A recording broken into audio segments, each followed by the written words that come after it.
In this video, we'll cover the topic of how to mix salt for a saltwater aquarium.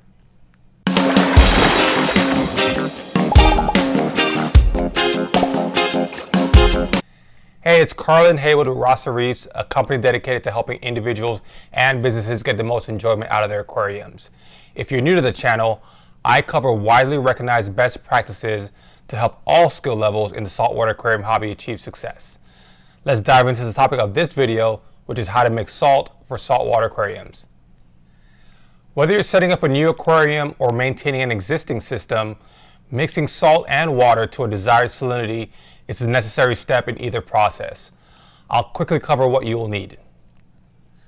So the first thing you'll need is salt. There's several options out there for you to choose from, so stick around until the end of the video and I'll share with you a couple tips on how to choose the best salt for you. The next thing on your list is going to be water. I strongly recommend you use reverse osmosis deionized water, commonly known as RODI water. It can be purchased at local fish stores, or if you get more advanced into the hobby, you can buy your own filters and turn your tap water into RODI water. So once you have your water and salt selected, you'll need a container to mix the two. You can use a standard 5-gallon bucket, but what I like to use are Brute trash cans. They have a couple nice attachable features that make your job a lot easier. So you can use these attachable wheels, mount them to the bottom of the Brute trash can, and it makes it a lot easier to get the water around whatever area you're mixing it in. So you'll need something to mix the salt and water in your container. Some people use like a long aquarium tool, but in a few seconds I'll share with you my method of how I mix my salt and water. So one of the more important things you'll need in this process is something to test the salinity of your water. So salinity is defined as the concentration of salt in the water. Basically how salty is that water. So in most saltwater aquariums, you want to keep that salinity around 1.025 specific gravity or 35 parts per thousand. So I like to use a refractometer, and that gives me both the reading in specific gravity, which is the 1.025, or the parts per thousand, which is the 35 parts per thousand. I'll share with you a couple things that help improve my saltwater mixing process. So first, being a power head, I like to purchase a cheap power head and place that into my mixing container so that it continually mixes my salt water without having to stand there and manually mix. The next is a heater. I like to place a heating element inside my mixing container to help bring my water temperature up to match the temperature of the tank that I'm placing that water into. Okay, let's start mixing.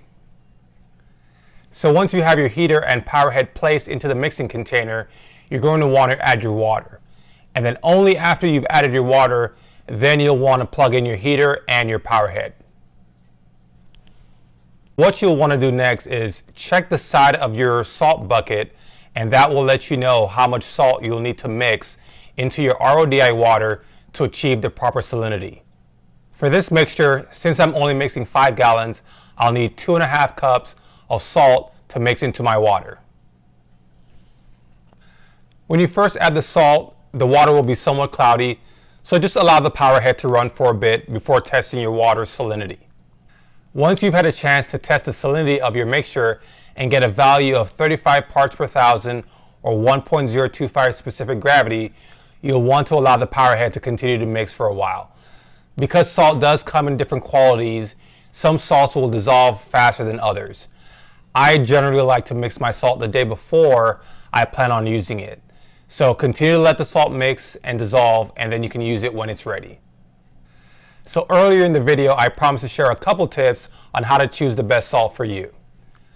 The first tip is understanding your goals for your tank. You'll want to identify whether you're going to be keeping fish only or will you be keeping corals as well. If you're just keeping fish, you can buy a cheaper salt and save a lot of money in the long run. The second tip is around keeping corals.